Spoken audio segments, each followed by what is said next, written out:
Buenos días.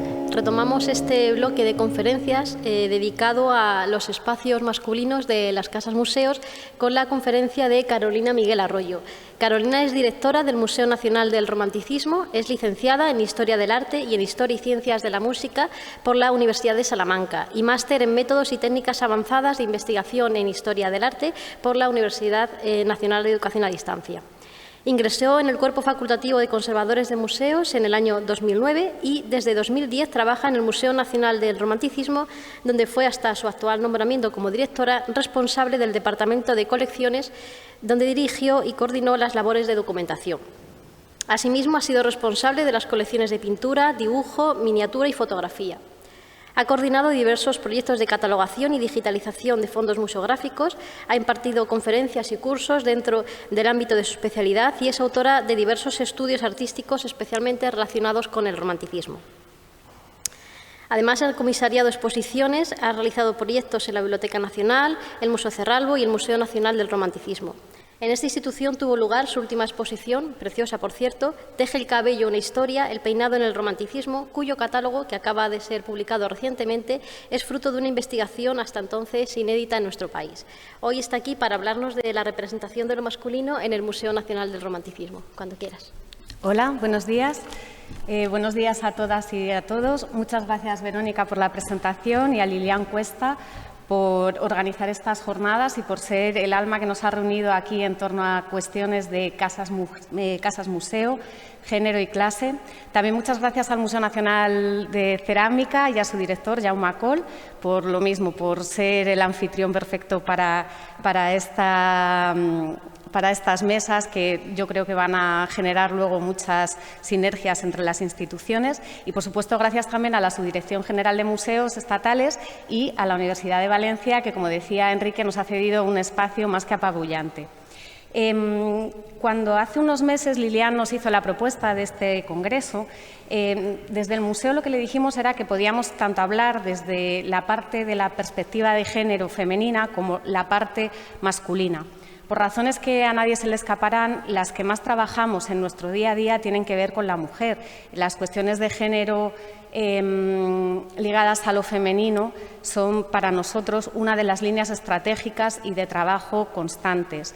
No obstante, no podemos dejar de mirar al siglo XIX, y luego daré unas pautas en este sentido, no podemos dejar de mirar al siglo XIX sin fijarnos en aquellas otras representaciones que a lo largo de la historia, a lo largo de la literatura, a lo largo también de la representación y del posicionamiento en los museos han sido invisibilizadas o incluso ridiculizadas. Es un poco ese miedo a lo otro, a la otredad, que también ha hecho mella en cómo los museos hemos generado discursos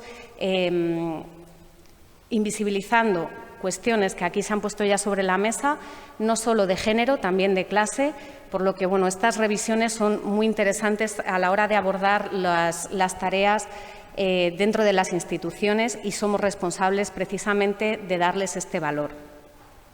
Yo tampoco quiero comenzar hablando de cómo es el Museo del Romanticismo hoy en día, por lo mismo, un poco esa labor de humildad y porque además, para entender cómo están configurados hoy en día esos espacios masculinos dentro de lo que hoy es la exposición permanente, hay que irse hacia atrás en el tiempo, algo más de 100 años, para entender cómo se gestó este proyecto y cómo se ha ido materializando una propuesta diferente a lo largo de los años.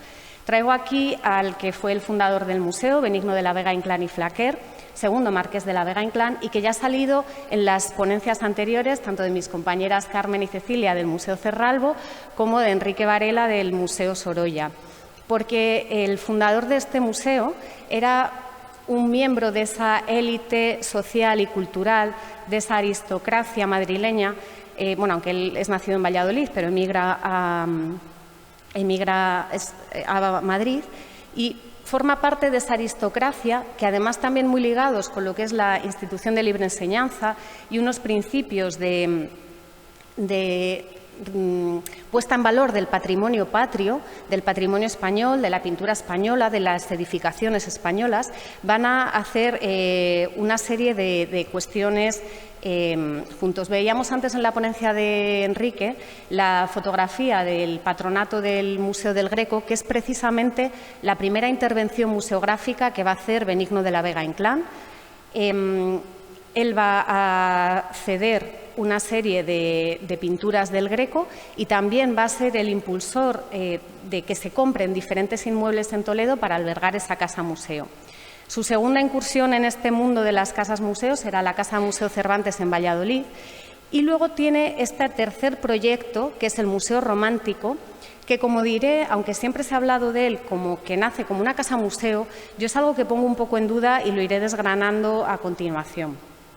El Museo actual del Romanticismo está dedicado a los 2 primeros tercios del siglo XIX, aunque por cuestiones lógicas se tratan los antecedentes y también la parte, lo que viene un poco después, ¿no?, para que se entienda estas cuestiones.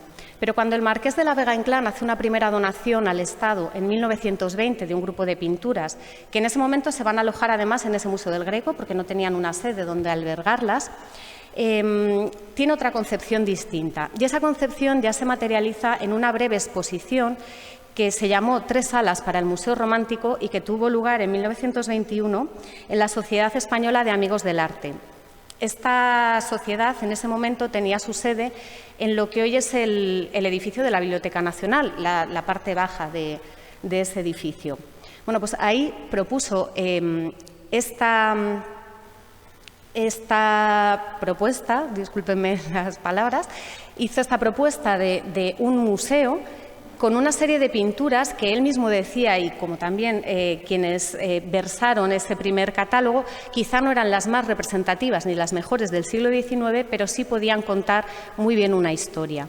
Como ven, además, ya desde su concepción, estas obras artísticas están acompañadas, están vestidas con una serie de mobiliario, de alfombras y demás, muchas de las cuales todavía se conservan hoy en el museo.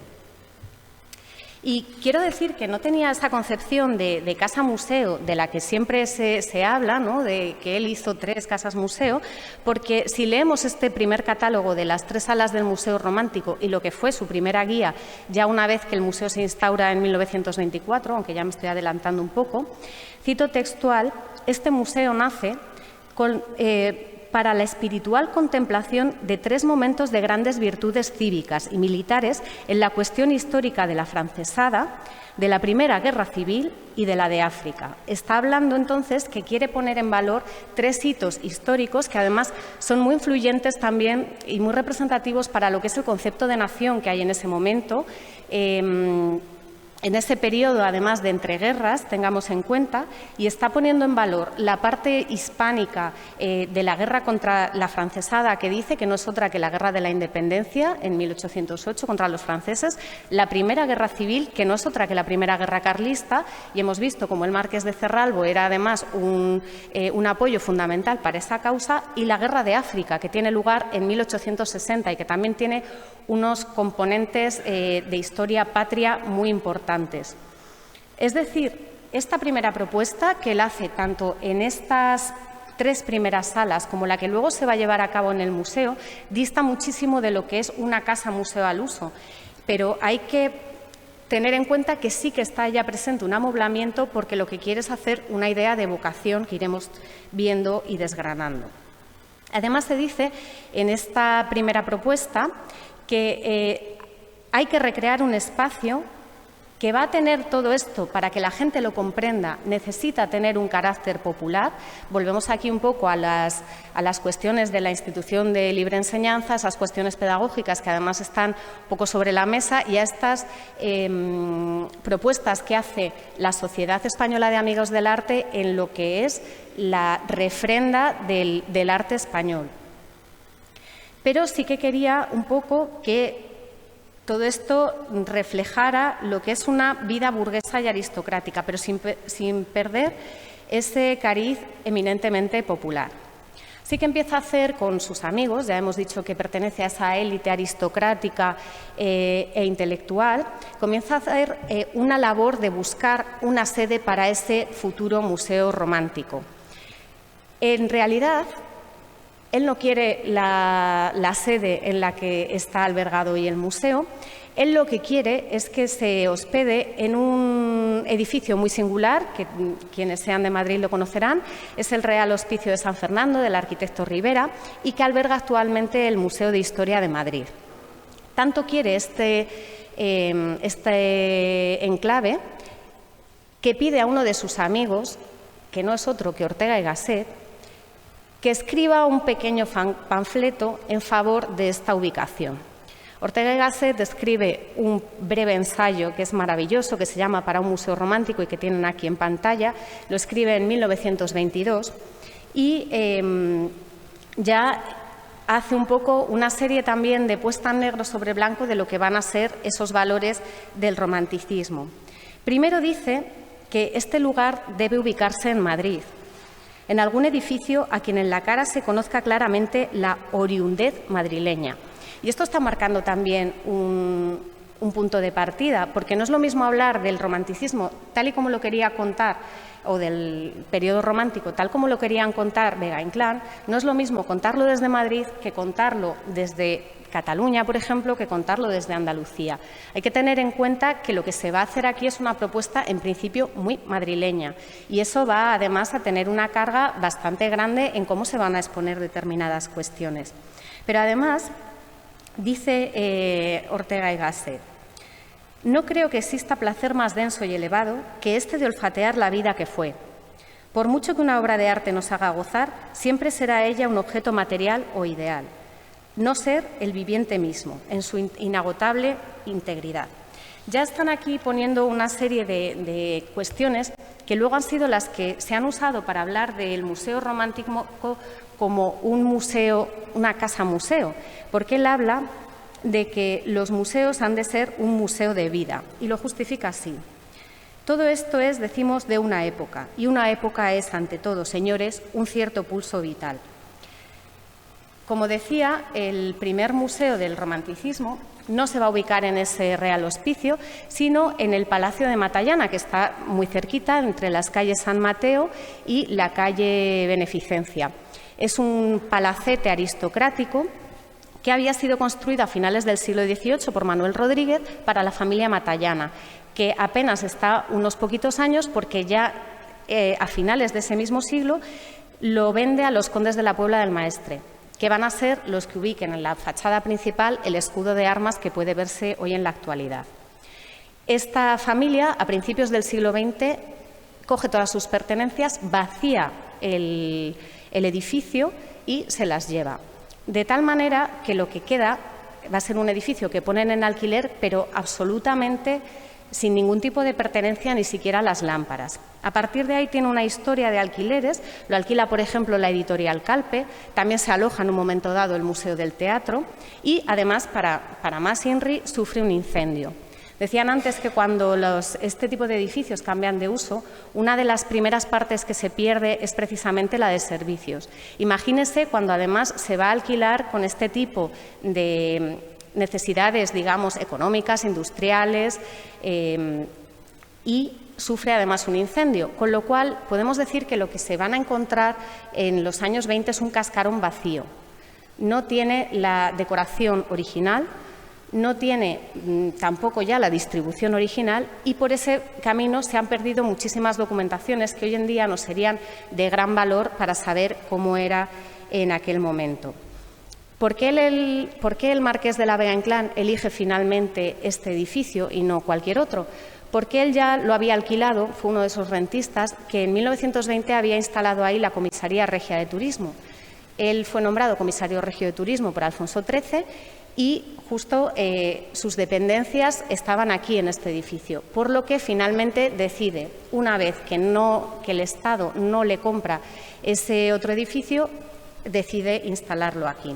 Como ven, es una casa que tiene dos fachadas, 3 patios y 3 plantas, digamos. La noble, que es en la que está hoy ubicada la exposición permanente, sería donde muy probablemente por cómo se ha hecho la vida en este tipo de palacios, habitaría la familia de los condes de la Puebla del Maestre. En 1924 ya abre al público como museo romántico y, de nuevo, se vuelve a decir en ese catálogo primero que se quieren reivindicar 3 momentos de la historia del siglo XIX, que vuelven a ser la Primera Guerra de la Independencia, la Guerra Civil y la Guerra de África. Es decir, todavía no tiene esa idea de museo ambientado o de casa. Si vemos además lo que es el primer plano de la exposición, vemos que sí que hay una serie de salones o antesalones que nos pueden hacer pensar en esa distribución palaciega, pero están dedicados a personajes. Vemos, por ejemplo, el cuarto de Goya y su tiempo, el salón de Isabel II. Hay que tener muy en cuenta, y luego incidiremos sobre esto, que el romanticismo español está regido por una reina y que esto, hasta cierto punto en nuestra historia, es una anomalía y va a tener consecuencias, además, en la visión de la propia mujer y en la visión del hombre, como luego analizaremos. Otras estancias, como el gabinete de remisa o, por supuesto, un cuarto de Larra, que siempre estuvo presente, como vemos, desde los inicios. El que se dedicaran las estancias a estas personalidades y no quizá a esa ambientación tiene mucho que ver con lo que algunos historiadores han llamado la habitación del héroe o el héroe no desde un punto de vista mitológico, por supuesto, sino como una persona capaz de encarnar determinados valores. Por supuesto, Larra, pero también el gabinete de remisa, que no deja de ser uno de los grandes financieros del momento. Es decir, estamos hablando ya de una burguesía adinerada, de una aristocracia de viejo cuño que va perdiendo cierto poder ante ella. Les pongo aquí unas imágenes de cómo era ese primer museo del romanticismo, romántico entonces, y vuelvo para que vean un poco el amueblamiento. Las sillas y la alfombra que ven en esta primera imagen son las que ya habíamos visto en la primera exposición, 3 salas de un museo romántico. Y, por ejemplo, en esto del cuarto del héroe, sí que me gustaría decir cómo señalaba Eugenio d'Ors que era ese gabinete de Larra creado por Vega-Inclán. Dice: en el cuarto de Larra se guardan curiosísimos documentos de y sobre Larra. Tranquilicémonos, no están a la vista. Nada aquí de toda esta documentaria pacotilla chismosa que mancha tantos museos de recuerdos históricos como el mismo Carnavalet de París. El pulgar plasmador es un pulgar artista. Insinúa, sugiere, no insiste, no pesa. Si aquí en este cuartito de esterilla dorada, si en esta miniatura francesa de personaje de aire francés han quedado alguna de las imágenes del alma de Fígaro, ¿para qué más? Es decir, ni siquiera tiene una idea de documentar ese personaje con una primera donación que ya había hecho la familia Larra. Y, de nuevo, volvemos a incidir en eso, que no se está intentando ver una casa museo ni tratar de hacer algo más que una evocación de lo que fue un tiempo pasado, para que esas pinturas, que además justifican mucho los catálogos, que no son de la mejor calidad muchas de ellas, están justificando lógicamente cuál es la colección que presentan, tengan el mejor acomodo. Y sí que aquí están viendo lo que es la biblioteca, una biblioteca en la cual los libros están ocultos, que también es curioso, porque el marqués de la Vega-Inclán también va a donar una importante biblioteca y un importante archivo, intentando que sea precisamente un espacio para estudiar esos periodos históricos del siglo XIX. Bueno, el vídeo lo tienen disponible en nuestra página web si quieren acabar de verlo. Esto es un salón, pero acaba, perfecto. En 1942 muere el marqués de la Vega-Inclán. El marqués de la Vega-Inclán es una figura que ha sido ampliamente estudiada. Él era coleccionista, aparte de amigo de esta intelectualidad, y a su muerte lega todo su haber a lo que eran las fundaciones Vega-Inclán, que estaban precisamente ubicadas en el Museo Romántico, es decir, todas sus pertenencias van a ir a ese museo de Madrid, aunque las fundaciones Vega-Inclán van a estar compartidas con el Museo del Greco y también con el Museo Casa de Valladolid. Ven aquí su dormitorio y ven aquí lo que luego fue la primera habitación, digamos, masculina que va a haber en el Museo Romántico. En este caso es el dormitorio de Benigno de la Vega-Inclán.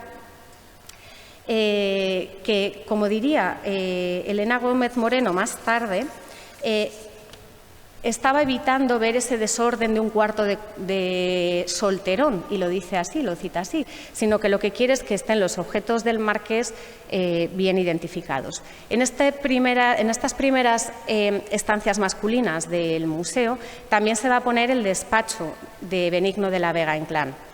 Y diciendo lo mismo, que él en realidad no despachaba, que era una forma, bueno, pues de llevar los negocios un poco anómalo.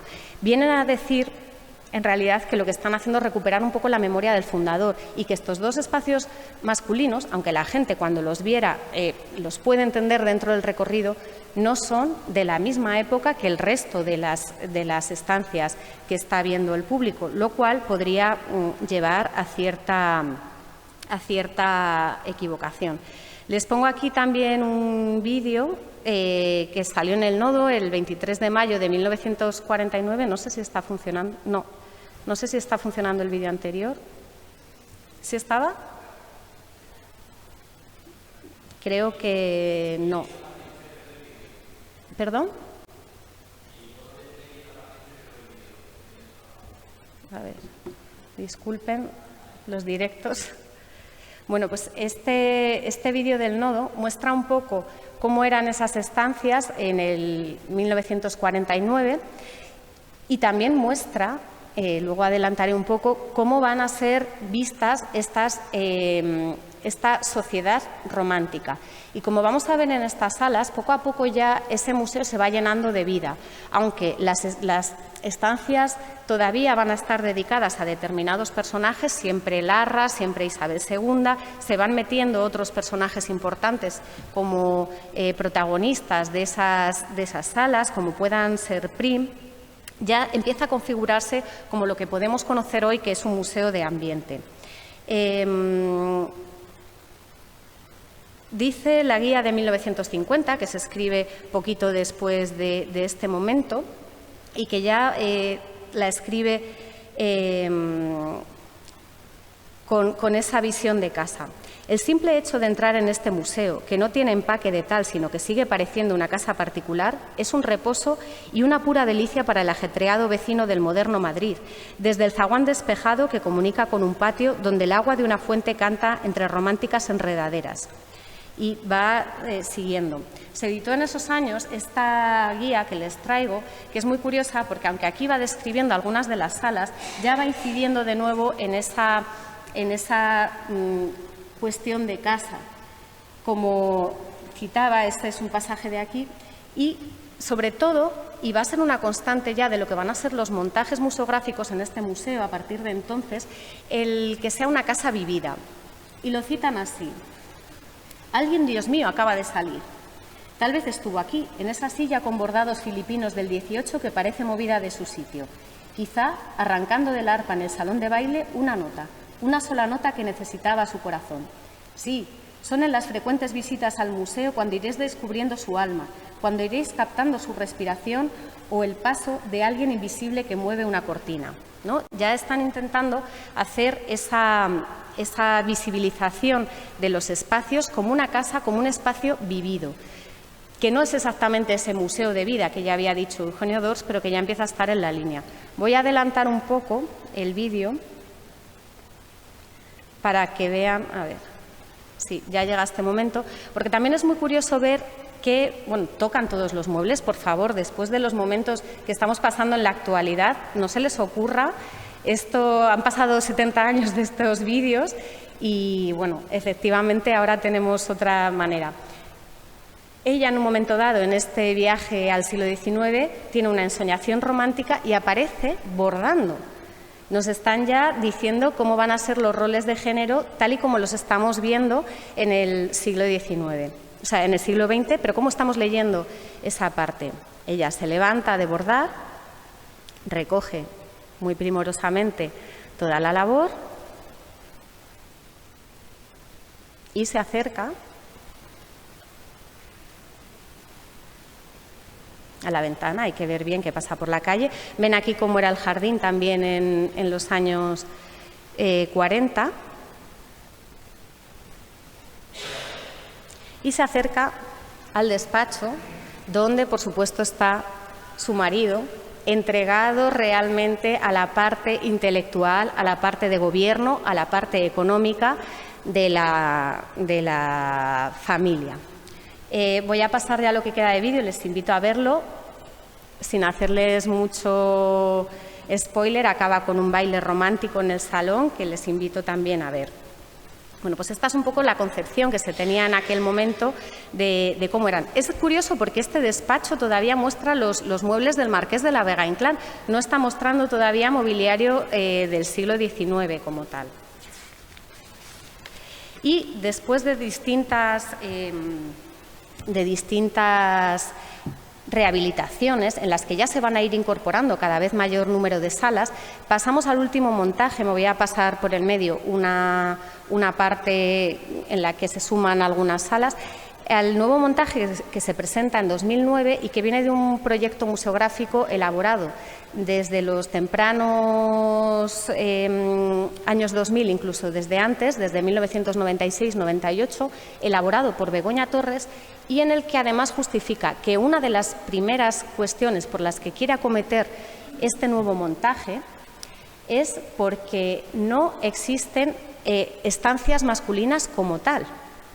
Es decir, el hombre está presente, pero todavía siguen siendo esas salas ligadas al héroe, al personaje insigne, a todas esas cuestiones, pero sin que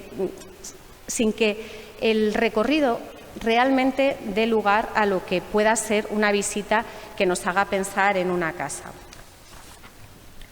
En este sentido, estancias que se habían introducido en los últimos montajes, como la salita toledana, la sala restauración, la saleta filipina, se van a eliminar en pos de una museografía que va a recrear más ese ambiente. Y se va además a generar diferentes recorridos, siempre dentro de esta primera planta noble que les digo, que es donde está ubicada la exposición permanente, y en el cual se van a dar diferentes recorridos para que los visitantes pues tengan diferentes niveles de lectura de lo que es el romanticismo en España o de lo que supuso. Hay, por tanto, un recorrido ambiental, diríamos, que es el más importante y que recorre lo que sería una visita al palacio de una familia que hubiera sido invitada, por ejemplo, a cualquiera de las soirées, de los bailes que podían tener lugar en este tipo de palacios. Entrando por las áreas públicas, la gran escalera de honor que daba acceso al piso principal y las salas de representación, que son el salón de baile con los antesalones. Luego, ¿cómo se pasa? Estaríamos ahora en lo que es las zonas semipúblicas o semiprivadas, las salas de confianza, comedor, etcétera, al que sí que podrían pasar determinadas personas que ya tuvieran un contacto más directo con la familia, y luego una serie de estancias privadas, como pueda ser la zona de niños. Ayer hablábamos de que los niños muchas veces están invisibilizados también. Bueno, pues aquí es una habitación de niños, aunque es un poco atípica en el sentido de que no vemos una cama, porque lo que se está intentando es contar una serie de cuestiones. Este sería el boudoir, que sería una de las zonas femeninas privadas por excelencia, y bueno, pues una serie de recorridos ambientales. Junto a esto, el museo ofrece, como decía, otros niveles de lectura, por ejemplo, ya temáticos. La referencia histórica es, como decíamos, la primera propuesta que se va a hacer en los años 20, y a partir de ahí también va a ser una de las líneas de trabajo fundamentales del museo. Se ha ampliado un poco el ámbito cronológico con lo que se había hecho desde un principio. Recordemos que uno de los hitos y en los que antes se consideraba que acababa el romanticismo era la Guerra de África. Bien, pues cronológicamente hemos aumentado ese periodo hasta llevarlo a la Revolución de 1868, la gloriosa, que supuso el destronamiento de Isabel II y, por tanto, cierra más una época que quizá una guerra acaecida en 1860. Aparte de ese recorrido histórico, que bueno, tiene mucho peso en el museo, como decimos, por supuesto no podemos evitar el recorrido artístico. Otra cosa que nos diferencia de las casas museo al uso es que nuestra colección en absoluto está cerrada. De hecho, seguimos compramos mucho, tenemos un plan de adquisición de colecciones bastante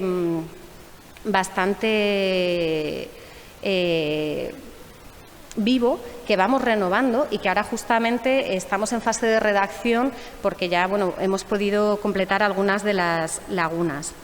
Y también hay otra serie de recorridos temáticos que hablan de lo tecnológico. Veíamos antes en la ponencia de Enrique cómo había determinadas cuestiones de urbanización, de traída de aguas tecnológicas, el ferrocarril, que tienen lugar en estos años en Madrid. Todas esas cuestiones también están ligadas al museo.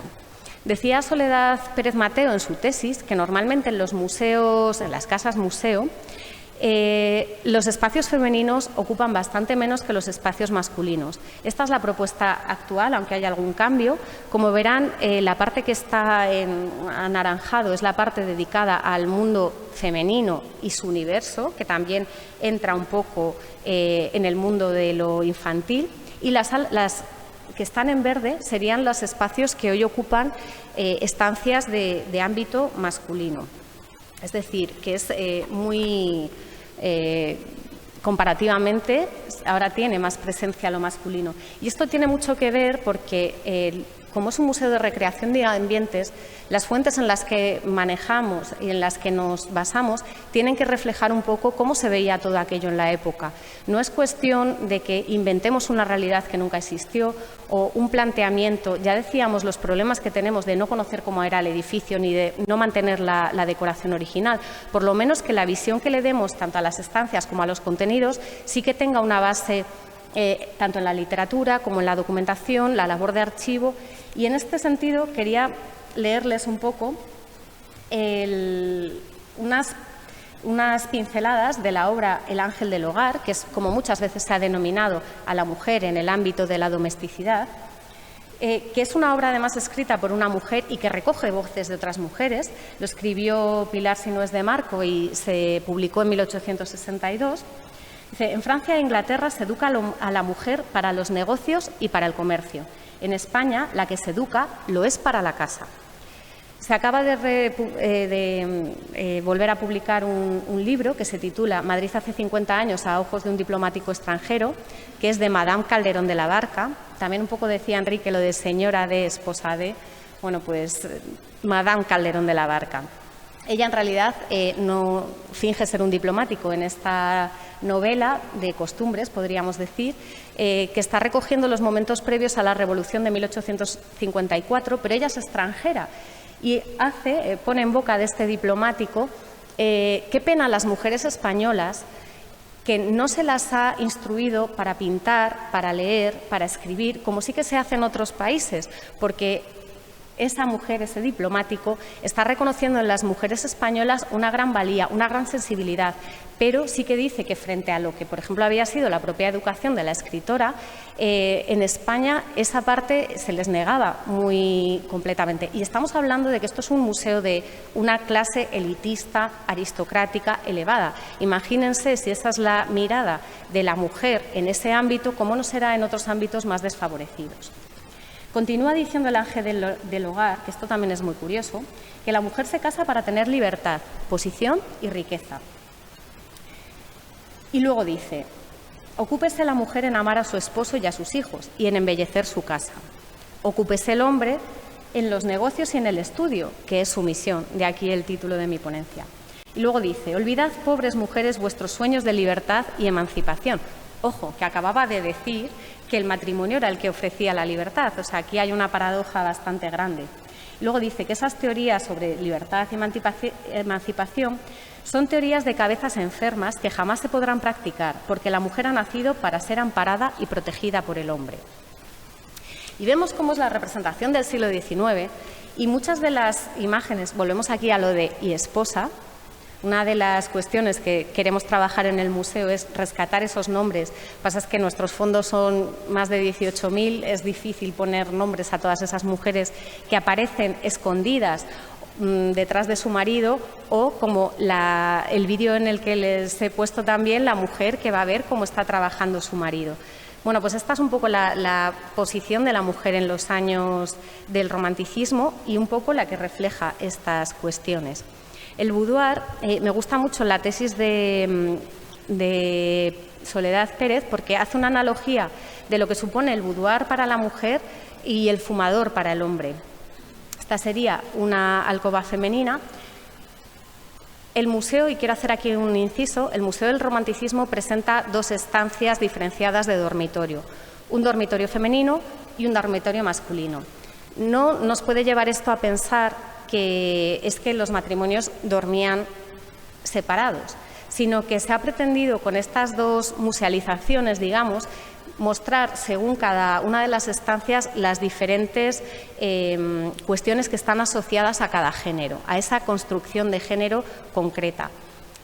Evidentemente, sí que hay documentos que hablan de matrimonios que estaban rotos y que, por supuesto, cohabitaban en habitaciones diferentes. O, como decía Balzac, que no hay matrimonio más feliz que aquel que o bien duerme muy junto o muy separado, ¿no? Pero sí que es cierto que esta musealización puede llevar a equívocos en ese sentido. Y luego ya los despachos, las estancias masculinas, sobre todo el despacho, porque es el núcleo de poder. Ayer hablaba Jaume Coll del archivo como el poder, y es que el archivo, las finanzas, lo que era la economía, el sustento familiar, era todo lo que en realidad estaba dando ese estatus familiar. Y estamos aquí además viendo en estos años un cambio de lo que es la aristocracia de viejo cuño, de la aristocracia noble de años y años, de linaje, frente a una aristocracia de nuevo cuño, a una aristocracia del dinero que muchas veces se emparenta con la primera, o incluso la burguesía financiera, económica e industrial, ¿no? Que serían un poco las que van a usar estos despachos como centros de poder. Esto, como decía, es el fumador, que es una de las estancias que se van a incorporar en las casas del siglo XIX. Muchas veces están ligadas, como en esta recreación, a un ámbito oriental, que también es otra de las lecturas que se va a hacer en el siglo XIX, de todo lo ajeno, ya con una mirada quizá más pintoresca de la que se había producido en el siglo XVIII, pero que fue muy habitual incorporar este tipo de elementos, y luego va además a tener más desarrollo en otras casas. Estoy pensando, por ejemplo, en las casas modernistas de Gaudí, ¿no? Con esos fumadores también de estilo oriental.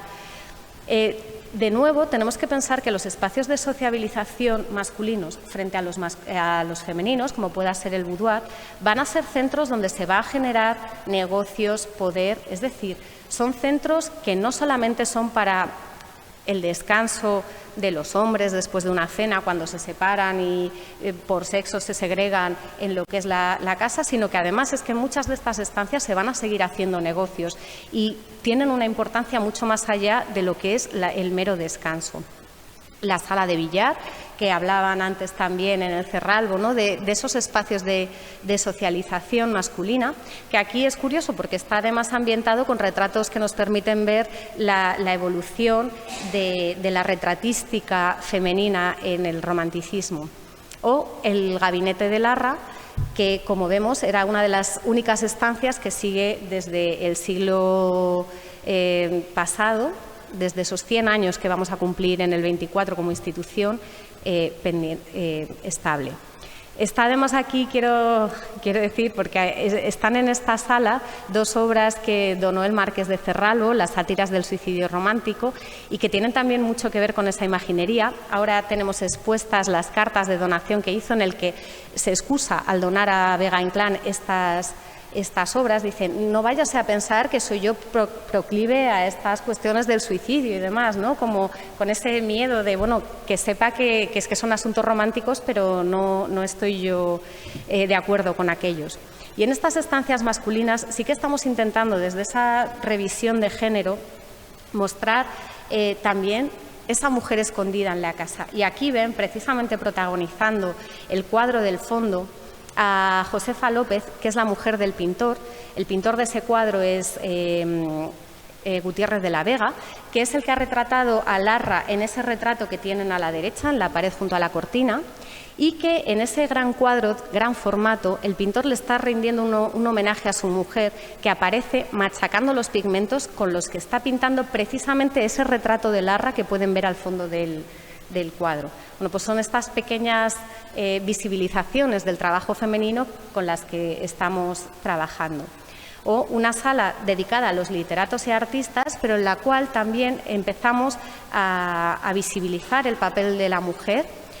La mujer sí que trabajaba, no quizá las que vivían en este tipo de palacios, pero la mujer sí que se vio abocada a trabajar. Ayer veíamos los ejemplos de las nodrizas, muchos tantos, y quizá en uno de los espacios donde tenía una consideración de élite era lo referente a las artes escénicas, ¿no? Porque van a ser, o en la ópera, que van a empezar a tener ya condicionamientos de divas. Aquí vemos algunas de las actrices más importantes del momento mezcladas con los escritores y con los grandes también actores, ¿no?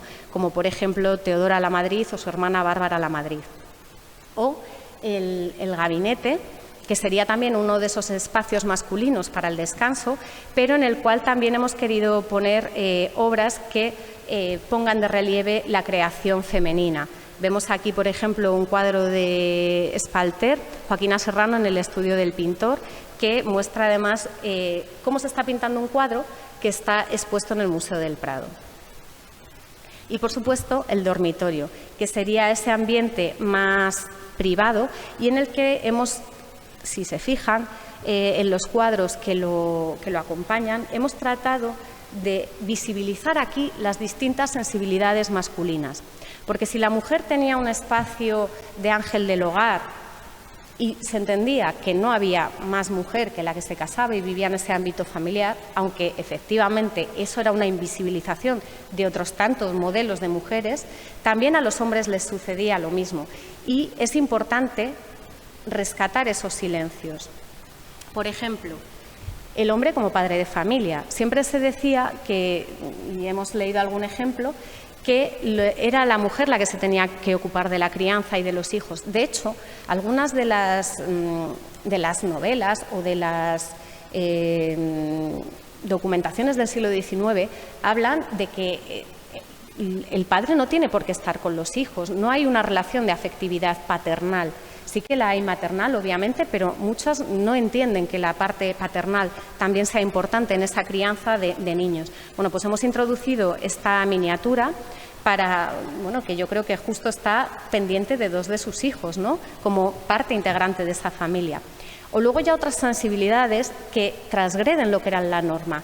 Y es muy curioso porque a través, por ejemplo, de la indumentaria, se pueden trabajar unas cuestiones de identidad de género, de esos géneros que quizá no encajan en ese ideario del hombre padre de familia, del hombre heteronormativo, del hombre que habita su casa, gobierna los negocios, sino que a través de la indumentaria podemos leer otras claves de cómo algunos autores las han llamado masculinidades disidentes, pueden aparecer en el romanticismo. Y vemos aquí a ideales de belleza masculinos, como los lechuguinos, los currutacos, los dandis, que en realidad muchas veces estaban ridiculizados. Se sacaban pequeñas estampas en prensa trabajando, o sea, que los representaban como si fueran mujeres o los tildaban de afeminados.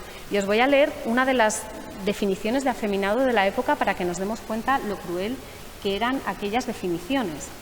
Parecido, semejante moralmente, degenerado en mujer. Se aplica al hombre que en sus acciones o adornos, en su voz y maneras es parecido a las mujeres. Y también se dice de las mismas cosas en que tiene esta semejanza. Sigue. Incompleto, imperfecto en su estructura sexual, inerte en su pubertad, y podría seguir diciendo una serie de cuestiones, y es un diccionario, ¿eh? También, por ejemplo, se dio en llamar lo que se denominó el hombre-mujer. Y decía así una obra de Felipe de Burgos, El hombre juzgado por las mujeres. Dios os libre, mis amadas lectoras, de haber de tratar como marido, pariente o amigo a una de esas naturalezas que de hombre no tienen más que el nombre. Quiero hablaros del hombre damita, el hombre cocinera, el hombre-mujer. No solamente usurpan semejantes entes lo que pertenece a nuestro dominio, sino que también tienen una pequeñez de ideas y una terquedad tan ridícula que se nos hace intolerable su trato y conversación. ¿Qué peste más horrible puede enviarnos el cielo que el hombre cocinera, que conoce el precio de la manteca y del pescado, que da consejos y hasta a veces órdenes a la cocinera y que sabe a qué número ascienden los platos que ensucian a la semana? Luego dice, el hombre-mujer no tiene el valor de uno ni las virtudes de la otra, es la negación de los dos sexos. Habla de él como monstruo y acaba diciendo, quiero decir que es un monstruo en el sentido de que la naturaleza se ha equivocado al producir un ser tan anormal, así como se equivoca cuando produce un pavo, por ejemplo, de 2 cabezas o un becerro de 2 colas. Ojo. ¿Y qué pasa cuando además esa ridiculización llega hasta el mismo rey? Porque decía antes que la visibilización de la mujer tuvo una serie de cuestiones importantes, pero es que se va a dar la cuestión de que la reina que va a estar en el trono durante el romanticismo es una mujer. Y aquí solo quiero lanzar una serie de preguntas. De haber sido el matrimonio morganático a la inversa, ¿se hubiera representado a la mujer con cuernos o sujetando la vela? ¿O se hubiera hecho jacta de la condición de voz atiplada pues, y otras cuestiones que no están hoy en día muy documentadas sobre Francisco de Asís? Son estas lecturas que están invisibilizando, ridiculizando y están además, como vemos, haciendo una lectura muy agresiva de lo que son otras sensibilidades, otras formas de ver. Y con esto quiero terminar un poco porque los museos no somos neutrales. La lectura que hagamos los museos no es neutral. Sé que es muy complicado muchas veces introducir esas lecturas, introducir esas cuestiones a la hora de hacer los itinerarios de los museos, pero igual que en el museo contamos que lo que están viendo no es un palacio del siglo XIX, porque allí no quedó nada, también intentamos dar esas lecturas de las visibilidades de la parte que no está visible y que el siglo XIX invisibilizó. Las exposiciones temporales nos dan juego, como decía, a través de la indumentaria pudimos trabajar en cuestiones masculinas, por centrar el tiro, esas sensibilidades distintas, esas masculinidades disidentes o alternativas. También se puede visibilizar el papel de la mujer artista, o con esta obra invitada, por ejemplo, que tenemos en la actualidad y que les invito a que vengan a ver, el estudio de Abel de Pujol. Pero también esas cuartos de limpieza, ese personal de servicio que, como bien decían ayer, sin esas personas al servicio de estas familias, esas familias no hubieran tenido esa importancia, esa representación y esa jerarquía. Y es importante, a veces no tenemos los fondos, no tenemos los espacios, pero sí que tenemos que contar esa historia. Como digo, los museos no somos neutrales y tenemos la responsabilidad de dar cabida a todas las sensibilidades en nuestras instalaciones. Muchísimas gracias.